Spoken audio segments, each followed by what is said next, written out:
I think it was the Jarvan Mel Draft. Scout on the side of God Squad. Even with the double scuttle, he wasn't able to take over the game. Yeah, and so yeah, he was down in CS despite getting that double scuttle. And you know, it's actually funny. Trick to UG rolling over in his grave right now. We've got the draft started. And Udyr first ban on blue side. Yeah. I wonder if Glaive's actually listening.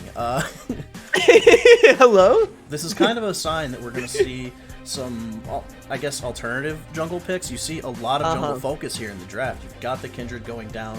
So most of these picks, aside from the Udyr, definitely looking like kind of disengage options, right? Options to stop a fight from happening or delay a fight.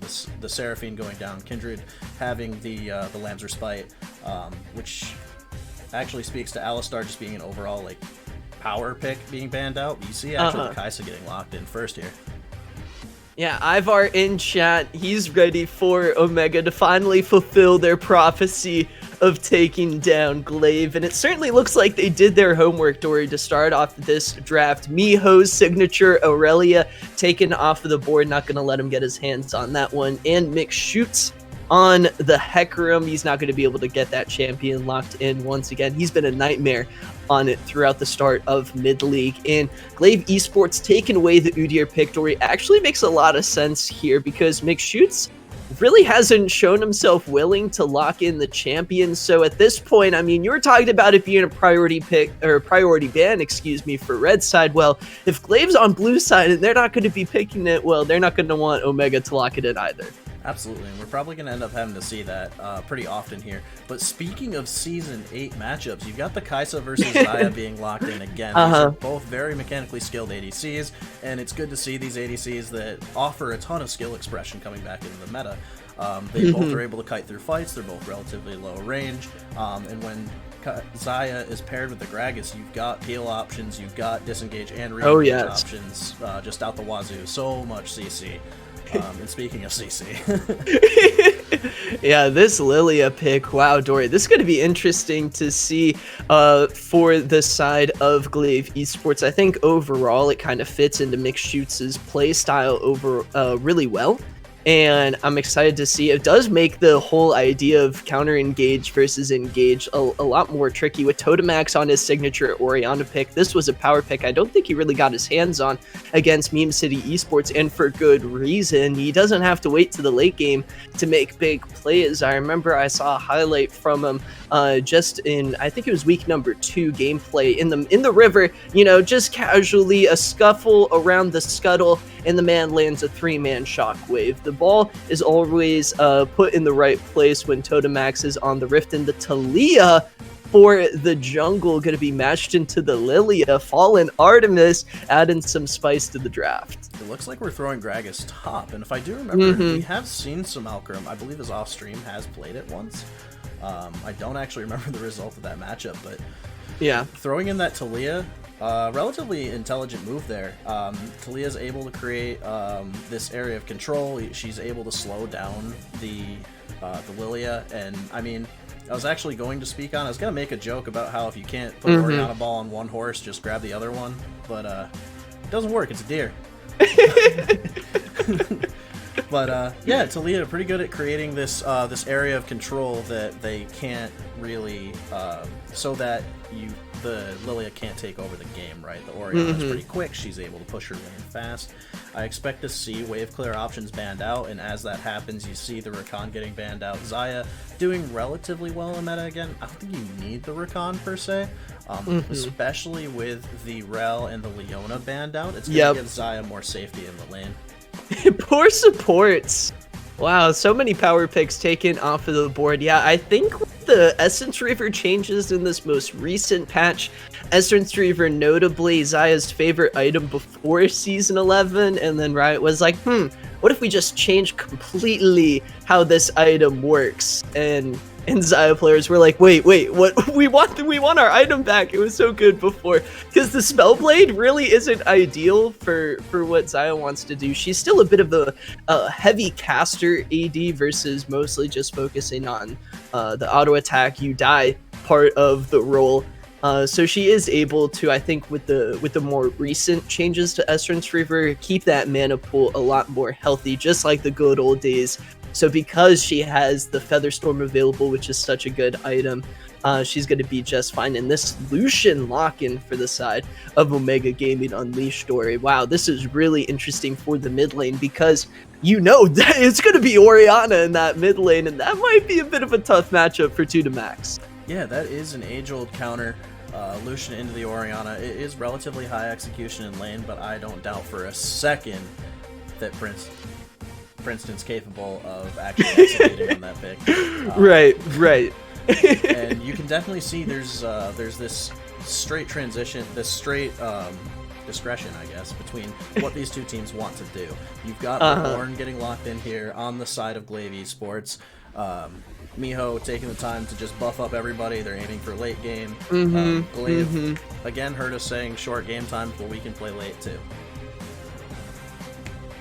I mean, this is kind of an interesting approach from Glaive Esports because notably they've been getting a lot of wins just through skill checking, man. Just early fights going their way, getting big advantages, and then extending upon that quickly until suddenly the enemy team is completely outclassed and out of the game. The Ornn, funny enough, has been worked into kind of their game style. This isn't a new pick for Miho up in the top lane, and there's a decent amount of engage I think can follow up for this Ornn pick. You are going to be looking for shockwaves to get followed up with the Call of the Forge God. And overall, I mean, Glaive is a team that executes these fights in the mid game to late game really, really well. So I don't mind at all additional tools being drafted up. Miho hasn't really shown outside of his Irelia, I think, a lot of signature picks that can kind of take over the lane. So I think this Ornn for him very much at least in his comfort zone and should be a really decent pick. I think for him to kind of get through the early lane phase without getting smashed too hard by the Gragas, and then late game you're going to have those ornament items coming online, Dory, to help improve the rest of the team. And then it's sneaky, Ornn you don't think of too much as being a huge team fight tank, but if he's landing the right pillars and the right knockups, and Loki, I think it will work off of the Weaver's wall for a potential knockup when the team fights get crazy. Yeah, that's absolutely correct. I guess when it comes to the bot lane as well, there's a lot of disruption on the side of Omega Gaming. I was pretty hyped to see the Blitzcrank get locked in there. Oh yeah, it went under the radar. I wanted to finish my point on Ornn, and then the final pick, of course, Red 5 is the spiciest one of all. Yeah, absolutely. And what's fantastic about this, again, as I mentioned, that they're shorter range ADCs, you have the Blitzcrank able to kind of disrupt that 2v2 trading stance positioning that you typically want to have in the bot lane. Blitzcrank and Thresh, when you do hook versus hook, I personally am in favor of the Blitzcrank.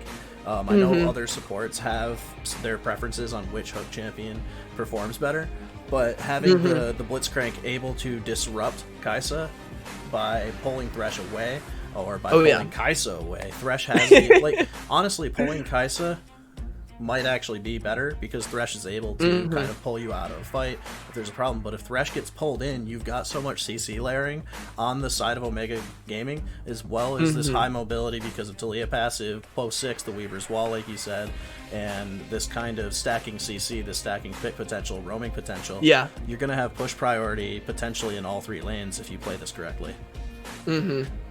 And to continue on with that point, what's kind of funny is Kai'Sa getting a lot of sustain in all stages of the game once she hits level 6 and gets her ultimate available. Killer Instinct, I believe, gives a shield that the sub can potentially just static field away and just absolutely obliterate that part of the survivability in Panda's kit. So we'll be looking at the subtle nuances of this bot lane very, very closely. And Dory, I want to bring up what we were talking about before the draft started up here. Simulacrum on the Gragas pick. He's going to be able to absorb so much pressure. We've seen him, I think, on the Gangplank, notably as kind of something to pressure the lane But against the Ornn, I mean, I feel like if Simulcrum, he's going to be wanting to go more for that tank Gragas build. I don't think you're going to be really looking to one-shot any members of the Glaive Rose composition. I think you're going to be leaving that to the Lucian, the Talia, and the Xayah. So I think it's potentially just going to be a Grasp of the Undying off in the top lane as both of the tanks just go at it with their pool noodles constantly throughout the early stages of the game. And hey, maybe things will get interesting if they decide to teleport out and join the rest of the map. But both of these sides aren't afraid to go for the Rift Herald at all. So lane pressure is going to be very important across the early game, as anything that's available on the map. McShoots versus Fallen Artemis, especially. I think this Talia Lilia matchup is so interesting, how they're going to decide to path around and look for ganks. I think it's going to be my lane matchup to watch, but really, drafts all across the board. I think it's so interesting. Omega Gaming, I wonder though if they won things, Dory, with the Lucian in the mid lane and that Blitzcrank, man, that's going to be really fun.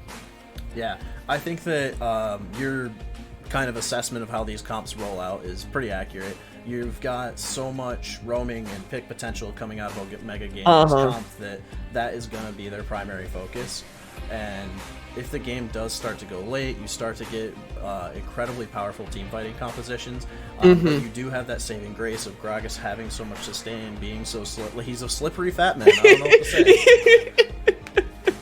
all that wine and all that drinking is make him it's hard to predict what he's gonna do, you know. When he's out on the Rift body slam and throwing the explosive cast, he doesn't know where any of the champions are going. Everyone else is gonna have to figure it out as it unfolds. And I think most interesting, and something I want to keep an eye out once the game gets going and once kind of the supports get online and get some gold in their back pocket, I wonder, Dory, if any of these if Systone or the sub is going to pick up Moby boots, and if they're going to try to just roam to mid like crazy, especially after that first back, because I think it's a potential playmaking opportunity. Lucian's going to be a lot trickier to catch if you're the Thresh, but hey, the sub walking into the Orianna, I feel like, is a pretty easy early game move to try to look for. So Omega Gaming and Glaive Esports really living up to the rivalry hype. Yeah, that's absolutely right. And the Princeton's Lucian being able to just follow up on the roam, I think that we're aiming to see those kind of side lane roams, the support jungle duos getting really active, which does kind of speak against what we've seen so far. But like, I don't know, the support jungle combos are so powerful this match. I'm really excited to see how it goes. It's going to be a fun one on the Rift. I gotta lean kind of towards Omega's draft. I think this mid lane matchup is going to be fun. Max has an opportunity to really flex his mage muscles to see if he can come out on top and beat kind of what may be considered the hardest mage matchup. Let's go. But yeah, with that, I'm really excited to see how these games go.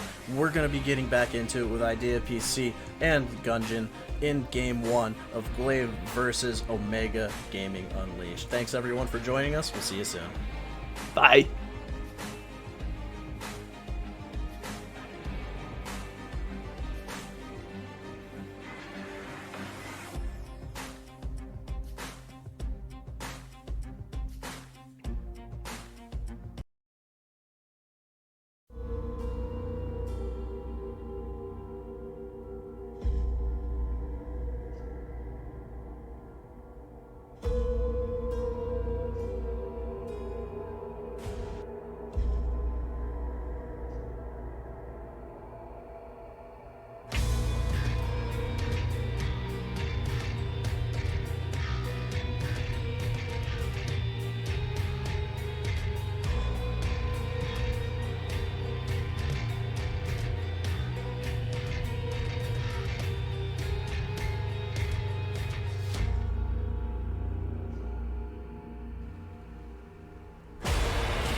And welcome, ladies and gentlemen. We've got Omega Gaming Unleashed going head-to-head this week against Glaive Esports Rose, your number 2 and 3 teams here, getting ready to duke it out on Summoner's Rift. Again, I'm the Idea PC, and I am joined here by the good old caster on the desk, Gungeon. How you doing, my friend?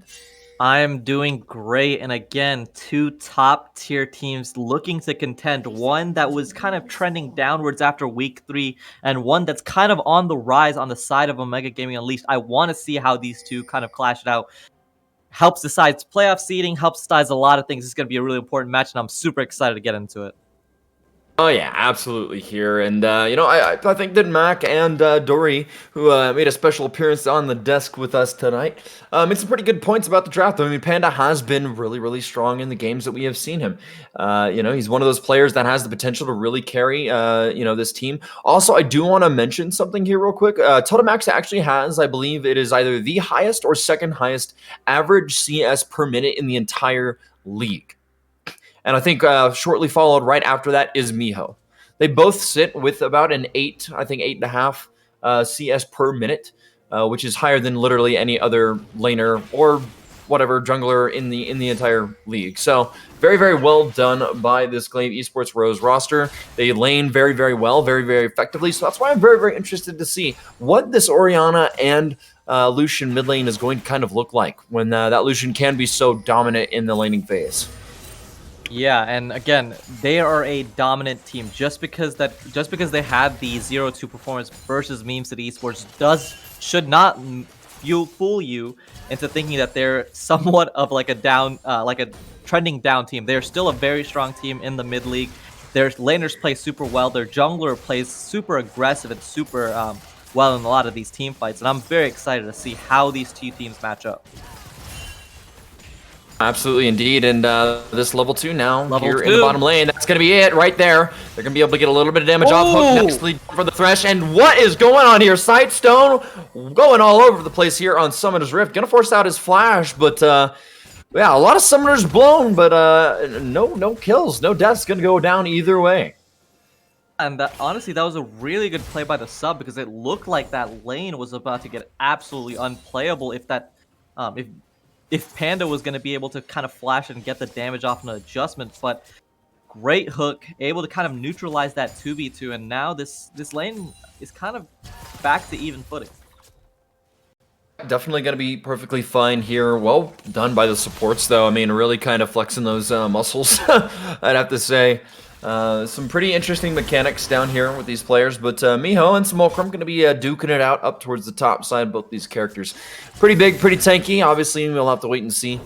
Should be the more tank-oriented Gragas, I would imagine, though, as that's going to be a really nice knock there by Miho. Going to really force out Simulcrum.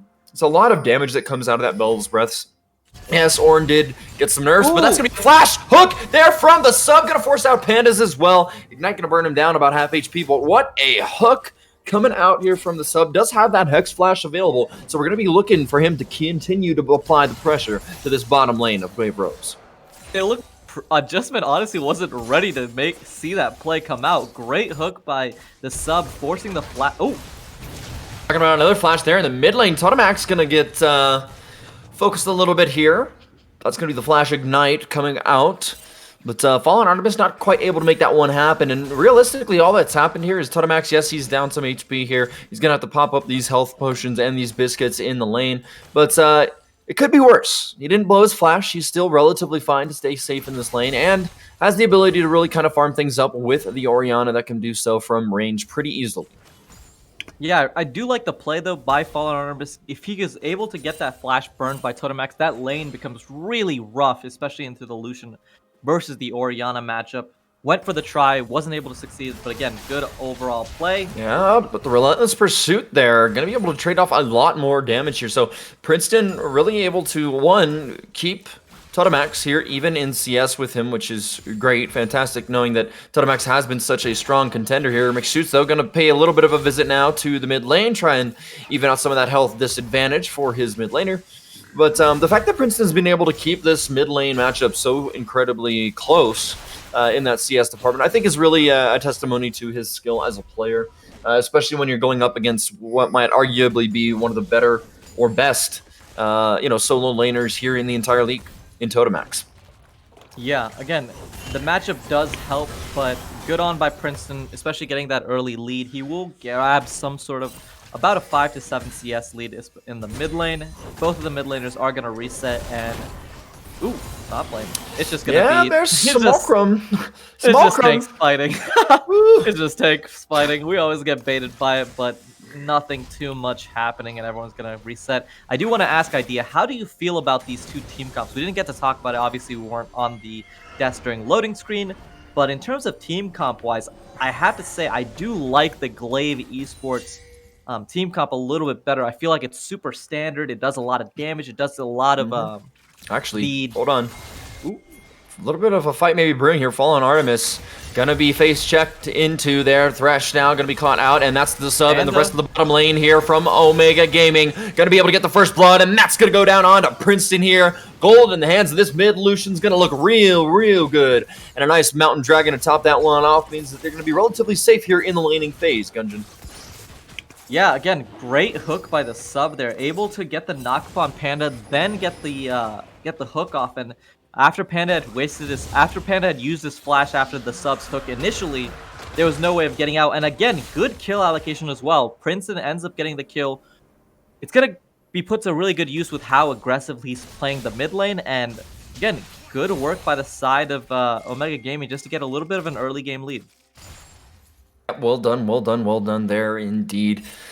And really, it's just the neutral objectives at this point. You still do have quite a bit of a CS differential, though, just starting to kind of rear its head up towards the top side of the map. That's going to be the hook, though, coming out, and that's going to be nicely wrapped up. Adjustment able to combo that CC with the feathers coming right on through, and he's going to be able to pick himself up his first kill of the game there, Gungeon. I'll tell you what, the sub here is absolutely on fire with these flash hooks. No, he's playing fantastically, and this is what I was going to mention when I talked about the team comps. I really like the team comp from the side of Glaive. I think it's super standard. Does a lot of things super well, especially with the engage from Ornn. McShoot's on the Lilia, going to be able to output a lot of damage, but the X factor for the side of Omega Gaming is that Blitzcrank. You can have these perfectly bald team comps that never get split up, do a lot of things well, but one Blitzcrank hook, one person gets picked, and that team comp kind of falls by the wayside. And so the sub is coming in really well. Oh, he's going to be in some trouble here. That's going to be the sleepy time as the Lilting Lullaby is called in. And let's get it right there, my friends. McShoots M going to get the kill up towards the top side of the map as the burn comes through. Well done and nice gank coming out here from McShoots. Really just all of that kind of came right perfectly into place.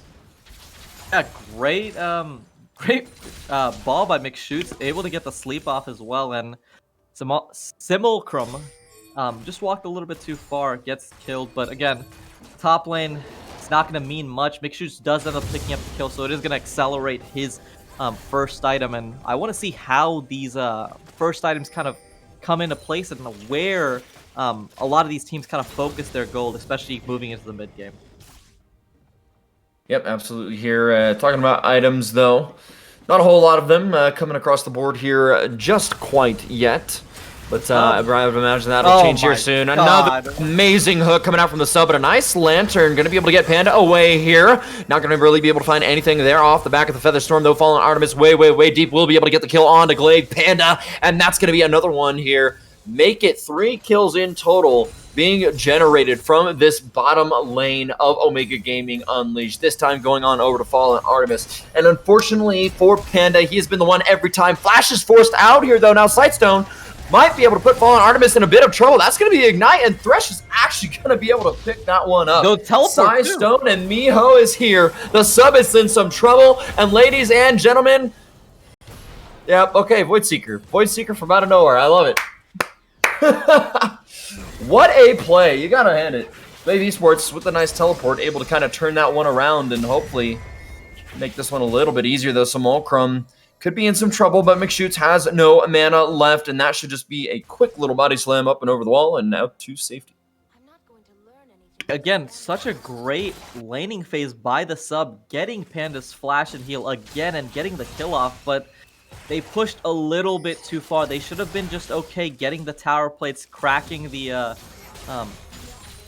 the proc from the subs. I completely forget the rune that cracks towers, but he's Demolish. going for it again. Oh no! Oh no! No! Whoa! The hook! The hook goes far left right there, but again, we'll give him that one. He's landed a couple of great hooks, so You know, Panda's got them jukes. yeah, that was on the house. That was on the house. But again, I think they just played it a little bit too aggressively. They should have just settled with the tower plates, getting the entire wave crashing into the tower, denying all that CS from Panda, but Panda ends up getting the kill. Fallen Artemis also ends up dying to Sightstone, so the gold does end up evening out in favor of Glaive. But again, if the sub can land hooks like this, especially as the mid game progresses, I am scared for Glaive Esports. So I am kind of interested here. Okay, Lilia, she has picked up that Moonstone Renewer here, and she is here close to the bottom side of this map. But with that being said, you do have the Rift Herald that is actually in the hands of Glaive Esports Rose, so they're going to easily be able to call this one down here mid. Princeton has no way of being able to stay underneath this tower and staying safe. Shelly going to spawn up, and she's going to be able to knock this one down dangerously low as they're trying to get those turret plates. That's going to be some good money and priority, most importantly, for Glaive Esports, as they are looking to try and contest for this Ocean Dragon to try and bring this Drake score back to 1-1. A hook from over the wall from the sub, just barely going wide of Panda. And, you know, a little bit, maybe a bit of a hate relationship with these hooks coming out. If you are the Kaisa, you know, you definitely feel a little bit targeted in this fight. But talking about targeted here now, the attention is going to go on over to this fight. Another hook just barely off to the side as the Horn is going to go wide. Yeah, great. It's a lot of ultimates down here. Weaver's Wall, though, going to be able to separate the team of this Omega Gaming Unleashed Squadron, Orin all by his lonesome, and Sightstone as well. The Dragon, though, going to go over into the hands of Glaive, and this is looking pretty dang on good for Omega Gaming Unleashed, I gotta say. Maybe not able to get the Dragon, but able to get some kills and a little bit of fight back here to start this one up. Yeah, they grabbed the kill, they grabbed the flash from Totemax as well, and again, great team fight from the side of Omega Gaming. They end up using the Gragas cast to cancel out the Ornn ultimate, and again, the sub doesn't end up hitting a hook, but it doesn't matter. They're able to section off the team fight with Fallen Artemis's Talia ulti, and great mid-game team fighting by Omega Gaming. I've watched a decent amount of these guys' games, but this is something, this looks like a step up in terms of just overall team fight macro. Or micro. Yep, and you know, Omega Gaming Unleashed, they've been around for a while. At least the namesake has, but they also have undergone some changes as well to the organization, specifically to the team, which you know, in some ways can also be compared to Glaive Esports Rose. New roster for the most part. Yes, Glaive Esports, a previous roster had pretty much claimed every single head that was available on the table last year in Season 1 of the Mid-League. But both these teams both have something new that they're bringing to the table. Both of these teams have something that they need to learn, that they're going to have these kind of moments where growing pains occur. But to see these teams kind of continually improve and get to the point where they are now, I think is really, really rewarding to see. I just love the sub sitting in a bush unwarded, just laughing, waiting for his next victim to walk up.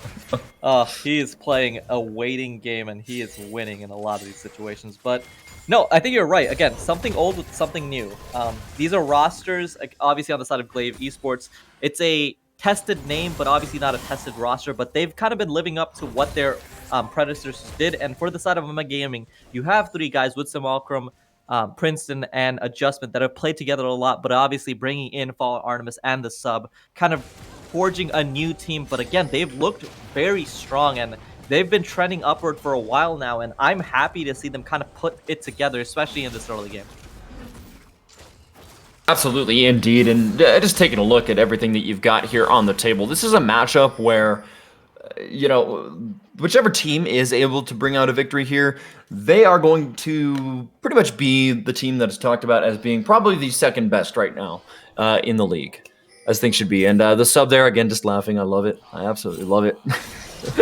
It just makes you chuckle a little bit, you know? Yeah, because we know what's gonna happen. He's gonna hit a hook, he's gonna kill somebody, and then they're just gonna be sad for the next 25 seconds. Yeah, laugh emote spam. They are doing a freeze bot side, which is gonna cause a lot of the pressure from the side of Glaive to kind of be forced up the top lane. But again, Simulacrum is tank v tank. We've seen it over and over again. They look like they're about to kill somebody, but it doesn't happen. I mean, it's a very, very close game. I mean, we're sitting here within 500 gold, 600-ish gold, and Miho actually, though, going to be in some danger here. Going to get knocked up and tossed around here, but that tank is just way too tanky, my man. There's not much you can do. The sub, run, my friend. That's going to be a nice hook, just barely missed, but there it is. Blitzcrank able to pull Panda up and under the tower there. Ignite going to be ticking on down, and the teleport's coming through to avoid the dive. The sub there has absolutely come in clutch so many times for this team. That hook right there single-handedly denies the dive from Omega Gaming Unleashed. And if I'm Panda, I am just... It's like PTSD at this point because, again, over and over again, you're getting the wave frozen on you. You're trying to walk up, and then the sub lands the hook, and you're chunked down to 20%. They were going to make a play. Again, you saw Totemax and McShoots had roamed down to that bot lane, could have tried to get the dive off, but the sub with his great hook kind of dissuades that. Obviously, Simulcrum's TP as well, and again, gold is favored to the side of Glaive Esports. They do have that about 500, 600 gold lead at the moment, but with the sub playing like this, any single team fight can be turned with one Blitzcrank hook, and I am very scared for Glaive Esports as we go into this third dragon situation. And that's going to be Shelly picked up into the hands of McShoots there on the Lilia. And, yes, turret plates have fallen, but there's still a little bit of value that can be derived from that. However, the Cloud Dragon going to be spawning up here in about 24 seconds. Gunjin, both these teams, as you said and mentioned, they are going to be looking to fight this one out. We do not want to get any advantage, but this is going to be that's going to be the flash, but from the sub, not going to quite make it on there. Panda, though, absolutely CC chain knocked up. A to find it onto 3 members there. That's going to be the lilting lullaby. That's going to be the kills. Sub and some Mulcrum. They could be in some trouble here, but they're still alive. Fallen Artemis and Princeton now coming into the fight. Some Mulcrum flashes back over the wall, and they're looking to turn this one back around. Miho goes down. Double kill here for Princeton. And that is going to be Omega Gaming Unleashed, taking the fight for their own.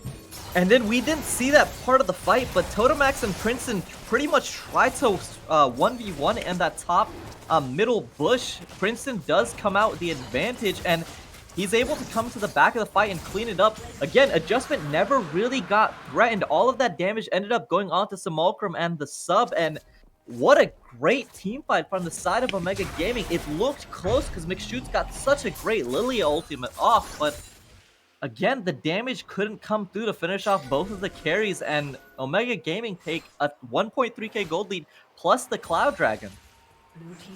Absolutely spectacular there coming out from Omega Gaming.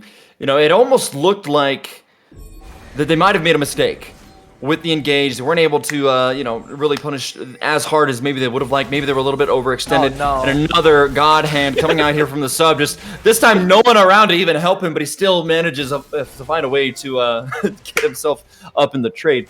But in all honesty, yeah, they were a little bit overextended in that fight after they had gotten Panda down. But the re-engage coming back from Fallen Artemis and Princeton kind of brought life back into it. And Simulcrum actually coming back over the wall to kind of re-engage with a little bit of a flank really was able to send Glaive Esports running for the hills. And I have to say, that's the big problem with Panda getting picked off in these team fights early, because there's not enough consistent damage on the side of Glaive Esports. We saw that Totemax was pretty much not a part of the fight at all. He was fighting Princeton in that in that bottom middle bush. And the only damage that was really come out was from McShoots, but obviously this Moonstone build is not... Ooh. Nope. It's going to be a shockwave on Princeton there. Going to chunk him out to about 40%, 30% HP as Totemax here looking to try and steal away the enemy blue buff, but Princeton here, I know he's thinking about it. He wants to have the flank, but his health bar just way too low here. This blue buff still, though, going to be very, very contested. Blitzcrank there with a nice little hook. Going to pull that one back, and we do not know who has got it. We'll have to wait and no, see. Simulcrum did end up getting it. He did end up getting it with the Gragas, yeah. Oh, very, very nice. Well, there you go. So nicely done there. The sub, not only hooking champions, but hooking the buffs as well. You really got to hand it to the guy. He's got some big hooks. Yeah, he don't miss. He just that boy don't miss. He's really good. That boy don't miss. That boy's really good. But second items are coming through. Adjustment now has finished off the Essence Reaver plus the Gale Force. Princeton should be close to finishing off his Essence Reaver as well. Probably sitting Needs about 500 to 700 more gold left. And again, Dragon is not up anytime soon, but getting this vision secured kind of allows the sub to play pretty much whatever lane he wants, with a lot of pick potential with the Talia and Princeton being so strong at the moment. The sub can kind of just roam around and look for anything. And again, the laugh in the bush, waiting for Panda to just walk up. It's oh, no. This is a meta strat right here. There it is, flash, but not going to be able to find the hook there on to Panda. Have to walk that one away here. Still, though, mid priority definitely going to be solely in the hands of Omega Gaming Unleashed. If we have the cannon minion here, they should be able to take this tower down relatively easy, but Panda has to be careful. Weaver's Wall, though, going to separate the Thresh, but the Lantern over the wall will be able to get Panda over to safety should he decide to take it. Yes, he will. Great Weaver's Wall pretty much just buys them that tower there. They end up losing the bot tower due to Totomax in the Simulacrum matchup, but again, just overall trade, nothing much going to happen until that third or that second Cloud Dragon does spawn in about 3 minutes. I do just want to mention it out here. It really is the farming power of this Orianna that's able to kind of keep this one close. Ooh. But Flash now out from Simulacrum, able to find on Totomax. He is left way out, and he is now unstoppable. Adjustment picking up the kill, making his 5th of the game. Totomax, man, what are you doing there? He felt like he was safe, but he did not have vision in the enemy's bot side jungle at all, and he gets picked off. And that the silver lining is he didn't end up wasting the flash, so he will have it for this Cloud Dragon fight in about 45 seconds. But really bad positioning by Totomax does get picked off, and again, he's not having that great of a game. He's not really affecting these team fights as much as Princeton is, and we're gonna have to see, because again, he's gonna have to come in clutch to really punish Princeton in this short range, as the short range Lucian in these team fights. It's all going to come down here to another Cloud Dragon fight in about 20 seconds. Omega Gaming Unleashed, though, absolute domination and control of this bot side river, and they're definitely making them think about it here. Omega Gaming know that they do not have a vision on to the Baron, that it could always be a possibility, but they're just going to go ahead and put the pings onto this dragon and say, hey guys, come on, let's go. We're making a push for this one right here. Adjustment, the sub, and Simulacrum all kind of playing gatekeeper to the Dragon Pit, while Princeton and Artemis are going to be able to knock that one down, and they will pick it up. Baron going to be thought about here by Glaive Esports Rose, but ultimately, that's going to be a no-no, my friend. Yeah, Glaive was definitely thinking about trying to just rush the Baron, as they had already secured the Scuttle Crab on the bot side, but weren't able to get in position fast enough to try to even threaten it. And Omega Gaming was pretty much privy to that information, had already sent up 3 of his members while Fallen Artemis was kind of securing the dragon itself. So nothing too much comes up, and at this point we're probably going to get to a little bit of a lull while everyone tries to farm up their second or third items. Again, Totomax, even though he hasn't done much in this game, is sitting on the 2-item spike of the Ludens plus the Seraph, should be getting the Seraph's Embrace soon enough. We'll try to go for the Zhonya's next item, and we will just have to see how these this ball comp on the side of Glaive Esports plays out. And shout out there to Redefy Esports for the raid of 31. Thank you, ladies and gentlemen. Welcome to the cast, as we are having good old Omega Gaming Unleashed going up against Esports Rose from this Glaive roster that was actually took first place in Mid-League Season 1. Should be interesting here. That's a little bit of an upward battle, though, for Glaive Esports, as they are down. Currently, Omega Gaming Unleashed sitting on Soul Point in this best-of-2 series. So, interestingly enough, though, Totomax still farming over 10 CS per minute, Gungeon. Yeah, you could not keep this guy away from these minions. Even if he is behind, even if he is getting outplayed in these team fights, he will get those minions. But this Blitzcrank hook... Oh, what a pick. Yep. If you've just recently joined us, the sub is having an absolute game. The God Hand himself in the bot lane has just been hooking members left and right. Oh, but there it is, able to find it, and that's going to be Stone down, my friend. I might be a little bit off. Yeah, I believe I am. Yeah, I might be a lot off, because... Okay, yeah, I'm at 250, 51. You're all good, my friend. I will catch right back up. Cool. But that should be the tower actually going down, and Baron could very well be a possibility here for Omega Gaming Unleashed. Yeah, they don't end up getting the flash from Sightstone, so again, that's the silver lining in a lot of these situations. They are still keeping even in gold. You do have the Ornn items coming in about 1 level. Miho has ticked and gotten his Sunfire Cape up to the Forged Fire Crest. 1 more level, he'll be able to upgrade the rest of his team's items, so that gold will even out, but it's going to be on, again, oh my god, they're going for it. Yep, there it is. Gonna be coming out. Weaver's Wall coming out. The Fallen Artemis looking for now with the flank, and they are all separated here. Panda not in any good spot here. Ornn coming down with the ultimate, not really able to find a whole lot, but some slows. And maybe a little bit of a disengage here now, though. Oh, Shockwave there onto Fallen Artemis. He's going to have to back up and out of the fight now. Ornn with the front line here, trying to get the damage. Panda just able to free fire, and Totem Max here. McShoots goes flashing in, but not able to get it done here. Princeton, though, carrying it off the back of this team fight. Totem Max and Sidestone running for their lives. He's going to get another one. Hook! It's the God Hand, ladies and gentlemen. The sub is an animal, and that will be Omega Gaming Unleashed with the dub. Both of the tanks on the side of Omega Gaming do die, so Baron is not on the table, but what a... Oh, he's going for it. Oh my god. Jesus. Yep, the health bar just absolutely gets deleted. I mean, it is pretty devastating. I should just Kaisen on that guy, but again, what a great team fight from the side of Omega Gaming. I love how Simulacrum is playing this Gragas. He is absolutely destroying any chance of Miho trying to get these Ornn ultis off in these teamfights, because that looked like such a perfect Ornn ulti. Everyone was kind of in that blue buff section, but again, the Gragas task does knock Miho away from getting the Call of the Forge God off. They do get another hook from the sub at the end of the teamfight onto Totem Max as well, but in these team fights, it is such an absolute cluster, but it's so good for adjustment. There's just feathers everywhere, and you saw at the end of that fight, 10 feather recall by adjustment on the Xayah, able to CC a lot of these members and get so much damage off without honestly being in threat from anybody. Yep, and both these teams here are going to be watching and waiting for this Cloud Dragon. Going to be up here in about 10 seconds, my friend. Gonna be here. The sub, though, being aggressive as always, and there's the hook, ladies and gentlemen. The God Hand. The God Hand himself, the sub, coming in, and Sightstone just gonna get absolutely bursted down here.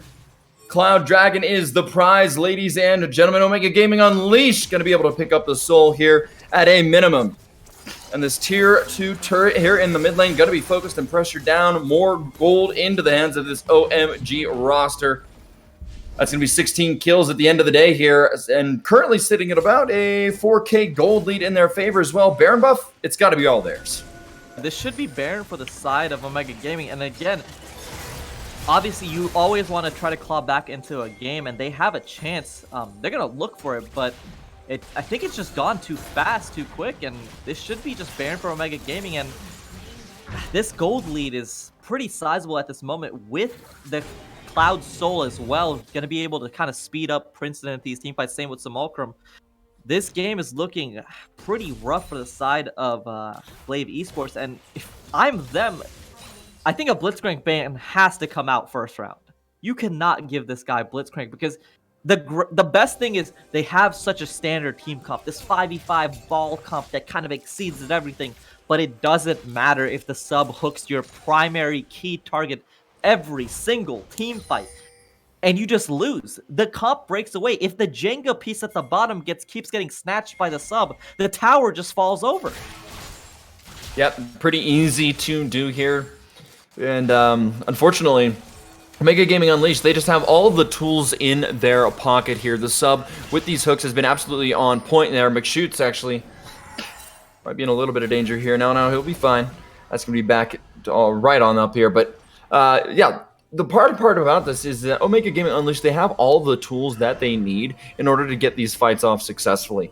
You know, they can be able to clear these waves out pretty easily. Orianna obviously is going to be one of those that's, you know, hoping to try and clear out these waves as fast as she possibly can, but it's just really, really unfortunate right now. You do just have to kind of wait for this Baron buff to be over. Yeah, they're going to try to hold the Baron line as much as possible, and that's honestly all they can do, but this will just again, continually add gold, more and more gold into the pockets of Adjustment and Princeton. And once this Elder Dragon fight comes up, my fear is that they're not going to have vision control, and so you're going to have to face check into the subs Blitzcrank. You're going to give Blitzcrank complete vision control around Elder Dragon objective. One pick, and that Elder is theirs, and at that point, I think the game will be over. Well, absolutely, indeed. Yeah, Miho gonna take some damage here from Princeton. Princeton actually maybe looking for the kill. No, not quite there. Gonna back up that one just a tad bit. The sub, though. Sidestone gonna be in some trouble. Ooh. Is gonna be able to flash the hook away there. And Sub gonna actually get caught up and caught out here. That's gonna be the kill. Gonna go on over to McShoots. Able to pick that one up, and that actually might just be the pick that they need to get themselves back and up and off their ground. Try to hold the line, and again, it is a little bit of an overcommit to use all of those resources on the Blitzcrank, but it is well worth it. With the sub off the map, a lot of that pick power kind of goes down the drain, and it allows Glaive Esports to kind of grab their breath, try to hold the line until this Elder Dragon fight, which is up in 2 minutes and 45 seconds. But again, Ornn items are coming through. Kaisa does receive the Ornn item for her Kraken Slayer. Orianna should receive her Ornn item soon enough, and again, the gold lead does get closed down by those Ornn items with how strong they are and how gold efficient they are. But my fear is, again, they do not have vision control in this Elder Dragon, during this Elder Dragon fight. If they don't grab the... Oh my god, I'm stuttering over my words. If they aren't able to grab vision control around this Elder Dragon pit, the sub will land a hook. He's done it before. He's shown that he can do it every single time. And you will lose right then and there. Thresh just now coming out of the base here, and going to be looking to try and set up a little bit more vision around this Elder Dragon. That'll be spawning in the next 2 minutes. You can see right now, Mega Gaming Unleashed coming on through on the back side of the pit, looking for any kind of maybe loosely placed Glaive Esports Rose members. The God Hand himself walking through the jungle here. And Sidestone going to be tracking these ones out. So Mulcrum actually waiting. Sidestone in some trouble. He's going to be caught in between multiple members. Easy kill picked up here for Adjustment. You see it right there. Did not have perfect vision, but they came out of the bush and then bam. Wham bam. Thank you, ma'am. You're done. And again, they're not going to be able to get too many pushes off because there's really good wave clear from the side of Glaive Esports Rose, but the second this Elder Dragon does spawn, ooh, they're just going to break the tower here with this Leo. Looking for now. Weaver's Wall going to be able to cut some of the rest of this Glaive Esports Rose roster off here. Ooh, flash forward though from the sub, able to get McShoots. That's going to be big here. Miho not going to be able to find the re-engage on the Ornn Horn, and Princeton going to be able to knock the rest of that one down with culling, zoning off the rest of these Glaive Esports Rose members. Elder Dragon, my friend. Elder Dragon spawning up here in 47 seconds. They have time to get the resets off. They have the wards down there in this jungle, and they are going to march their way right on over to this Elder Dragon. McShoot's going to be up in about 25 seconds. Elder spawning in 35. Has about 10 seconds to get his little 4 deer legs over to that pit as fast as he possibly can. And if we could try to switch over a vision to just see what Glaive Esports Rose sees on the map right now, but it is just complete darkness. They're going to have to face check the entire team of Omega Gaming Unleashed with the Gragas ulti pick potential, obviously with the subs God Hand. Oh, this is going to get rough. Blitzcrank there, kind of baiting this one out a little bit there, and hook from Thresh, not going to quite find its mark. Oh, what a great ult. But now looking for it, yep, that's going to be huge. Adjustment going to have to find the Feathers Storm to get himself away from that. That would have been absolute death had he been caught out by it there. And that kind of allows Glaive Esports to be able to walk into this Elder Dragon pit as they had just chunked out the AD carry so hard. But again, there's the Super Minion Wave pushing onto those Nexus towers. If they don't execute fast, then they just might lose. Oh my god, Simulcrum. Yeah, there it is. Simulcrum going to be in some trouble here. Going to get knocked up. Going to get taken on down. That's going to be Panda picking up the kill. And is this the kind of comeback that you need? The God Hand not going to quite find its mark this time. And Elder Dragon actually, seriously, could be going over into the hands of this Omega, or I'm sorry, of the Glaive Esports roster here.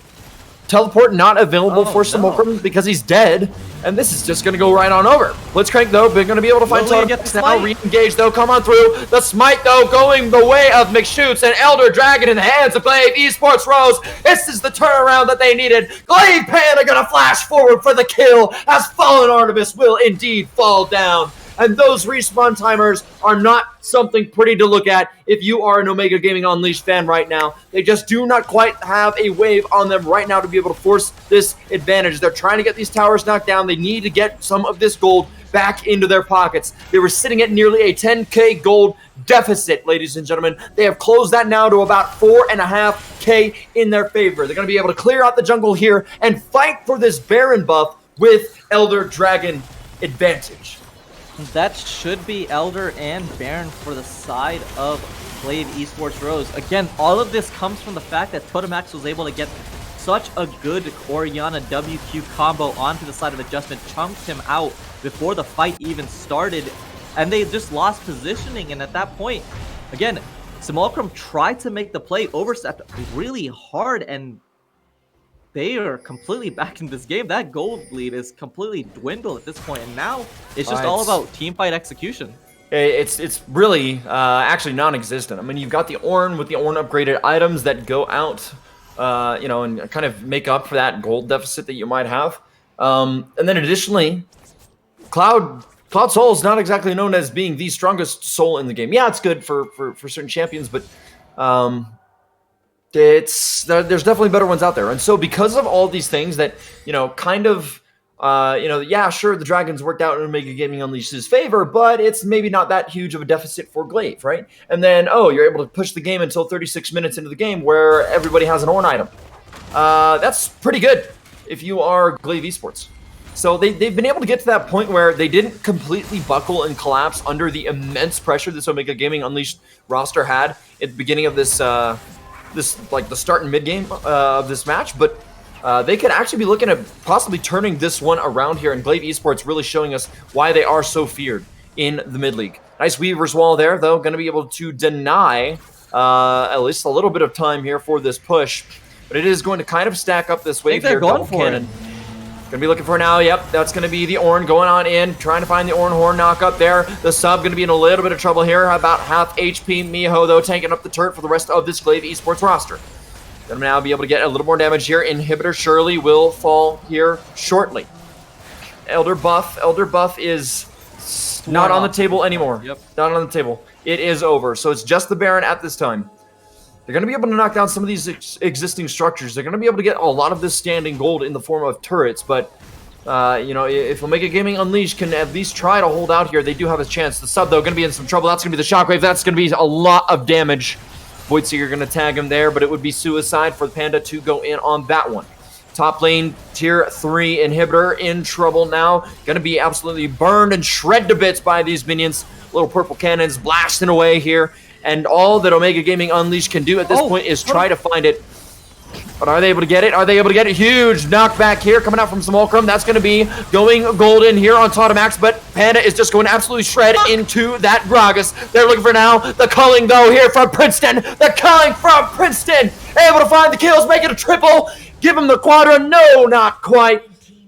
That is Omega Gaming Unleashed coming back when it mattered. Ace for them. And Glaive Esports Rose going to have a long, long time to wait and sit at a gray screen. To make it over there at this point, but again, the God Hand is so real to people saying that this is not a sub diff. Oh my god, he lands the hook onto Glaive Panda and just absolutely annihilates him. I was super scared because Kaisa was just free hitting in the backline, but he gets pulled in. They actually can end here. Yeah, they just end. So that's it. That is game one. Gonna go from one base to another there. Omega Gaming Unleashed gonna claim victory in one heck of a topsy-turvy game from one side to the other. What a play. And this is something that I mentioned in as we were getting into the game. The comp from the side of Glaive Esports is so much better. It does a lot of things really well. But the disruption was the big thing that was coming out from the side of Omega Gaming. You saw Simulacrum constantly use Gragas barrels to stop any sort of Ornn engage. You constantly saw the sub getting pulls onto key members like Totemax and Panda to kind of ever stop this whole ball comp from ever assembling. But when we saw it in that Elder Dragon fight, it was so potent and so effective. But again, at the end of the day, Totomak stepped up a little too far, got caught by Adjustment's feathers, and the sub landed a picture perfect hook on Panda, got the pick, and the team fight was completely wiped. What a game. Honestly, the sub there, definitely MVP for me. Just put on one heck of a performance, able to get so many different things rolling. Honestly, honorable mentions out there to Princeton, Adjustment. Honestly, every single player in this game had a moment where they did something and it was just like, wow, like this is awesome. We have these two teams, very, very well done teams, that are putting on an amazing show for us to be able to watch some great League of Legends. But with that all being said, we're going to pass it on over to the analyst desk with Mac Dewey and Dory K. Do not go anywhere, ladies and gentlemen. Analyst desk will break it down for us.